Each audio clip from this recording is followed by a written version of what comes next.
Welcome to your Tuesday, everyone. So glad you're with us here. Netta took the family out to the Annie's Canyon trailhead there for a nice hike yesterday, but it was warm. Yeah. I mean, the marine layer was there, so the sun wasn't, baking you, but nonetheless, it was still hot. Inland folks, it's going to be another hot one for them, right? Another hot one. Yeah, it was about 90 degrees for a lot of inland spots yesterday, even with the marine layer.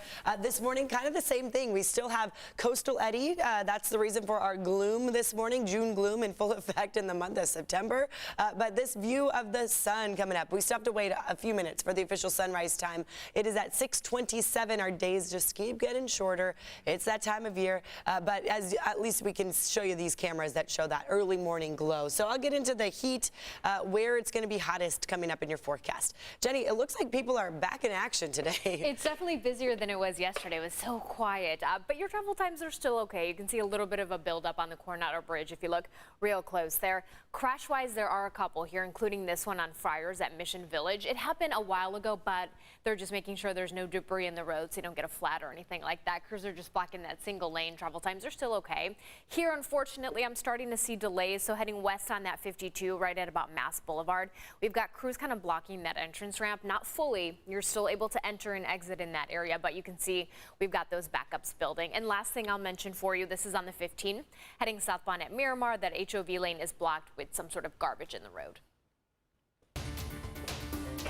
Jenny, thank you very much. Well, this morning, police officers right now looking for who may have opened fire near Belmont Park, injuring an innocent bystander. As you know, a very busy area here. We're learning more about this victim. We're hearing from witnesses. And News 8's Evan Ronnie is live near the scene with the latest on this. Evan? Yeah, and Eric, as you mentioned, not only a busy area, but especially busy during the Labor Day holiday weekend. It was yesterday, just around 9 p.m., that those shots were fired, and police say that a 61-year-old woman was struck between that crossfire of two males. She was brought to the hospital. The good news here is she is expected to be okay. News 8 spoke with some of the people who were around the Belmont Park area as this shooting took place and spoke with us about what they heard. I was kind of drifting off to sleep, and then all of a sudden we just heard pop, pop, pop, pop. Pop, pop, pop, pop, pop, pop, pop. Just, I can't even count them. There was at least 10, at least. And 2 bullets, I heard zing, like whistle through, whistle through the truck. Now, the San Diego police say that the call came in just around 9:55 last night. They say a group of 4 males got into an argument east of the Belmont Park bathrooms. When one of them took off running, one of the other 4 males began shooting at that male running away when he missed and struck a 61-year-old woman in the shoulder who was just walking through the park at the time. The intended target fired back with at least 10 shots. That suspect only struck 2 vehicles in his response to that gunfire. So he struck those 2 vehicles. No additional people were hit. That woman who was shot was brought to the hospital and is expected to survive.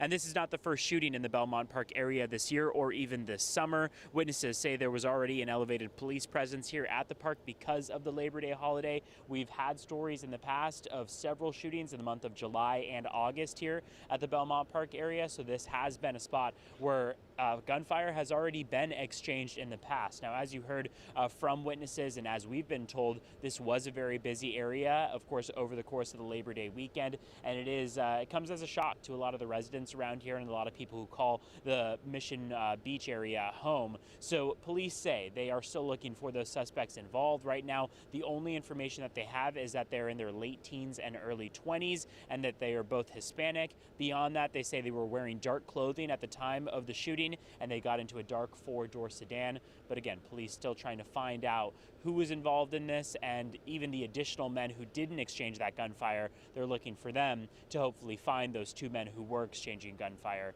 in this altercation. In the Belmont Park area, I'm Evan Narani, News 8. Oh my God, somebody's in there. Watch his arms. They got him, they got him, they got him. Oh my God. Oh my God. This video here is incredible. I mean, to see this quick work by these people. This morning, an elderly couple recovering after being pulled from that burning car. You saw those hot flames coming out of that vehicle. It happened yesterday afternoon on Interstate 8. This was near Lake Jennings Park Road.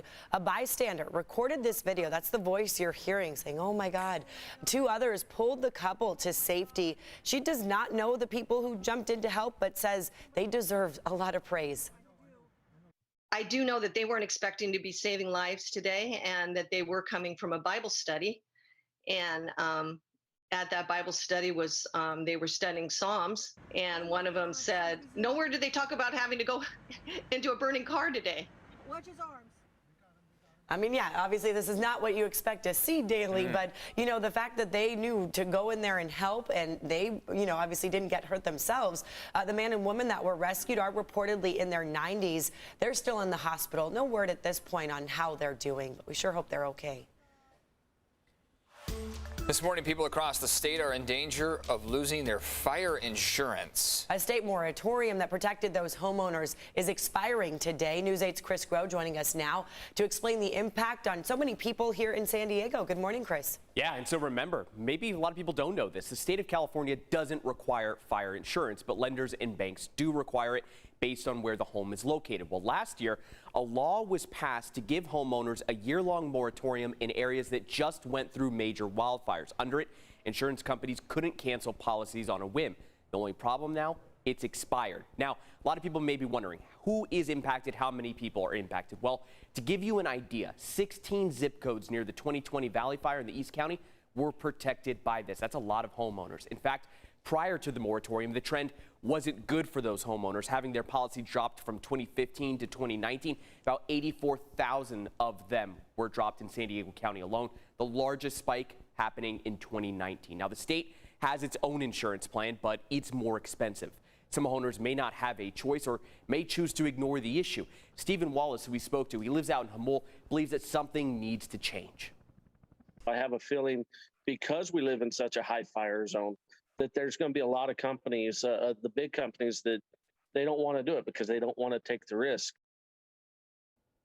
Now, one of the things that you can do to protect your own home, and this is something that we say every year, make sure there's defensible space. Also, when it's hot and dry, try not to do too much work outside or use tools that can spark. Netta and Eric? Helpful tips, that's for sure. Thanks, Chris. This morning, crews are making progress on a brush fire in the North County. The Aruba fire is now 60% surrounded. It started Sunday between Rainbow and Paula. It has burned about 54 acres. All evacuation orders have been lifted. Starting today, local restaurants could face fines if their outdoor setups don't comply with the rules. The city of San Diego has been doing compliance visits to make sure businesses follow building code and safety requirements. Those with violations were given until today to fix any issues. If businesses follow the rules, they can continue outdoor operations until July of next year.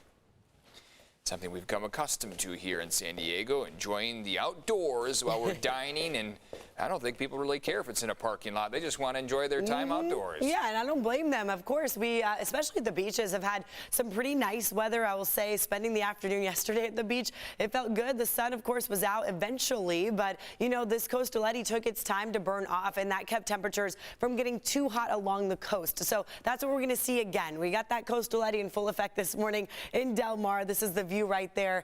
Where is everybody? Nobody's up going for their morning walk as we typically see on this camera view, but hey, maybe they're after a long holiday weekend, they're like, oh, I got to get back in gear, get to work and school and all that good stuff. Right now, look at that view. I mean, the sun's coming up. East-facing cameras, you still see a little bit of cloud coverage east of San Miguel, but our other cameras like Mount Woodson, it's pretty clear on the east side. Sunrise officially at 6:27 this morning, but look, I love that glow right now. Our sunset will be at 7:05, and here's our west-facing camera. This is from Mount Woodson with the cloud coverage all the way to the foothills yet again. So we have a coastal eddy that's going to keep, you know, some patchy fog in your forecast for the morning. The beaches staying in the 70s thanks to this eddy right there. You can thank Eddy for that. Inland areas are going to get hot again, near 90 degrees again, and a heat advisory stays in place for our mountains through Friday. Let's talk about your current temperatures. 58 degrees if you're stepping outside right now in Ramona, 68 in El Cajon, 69 Chula Vista. Downtown San Diego at 72 degrees. Some of you are slightly cooler compared to 24 hours ago, some slightly warmer. Here's a quick check of that visibility where it's somewhat low again in Oceanside, IB down to 5 miles, same with Otay Mesa, and that again is because of those low-lying clouds that are out there, but it does not seem to be messing with people's commute hopefully this morning.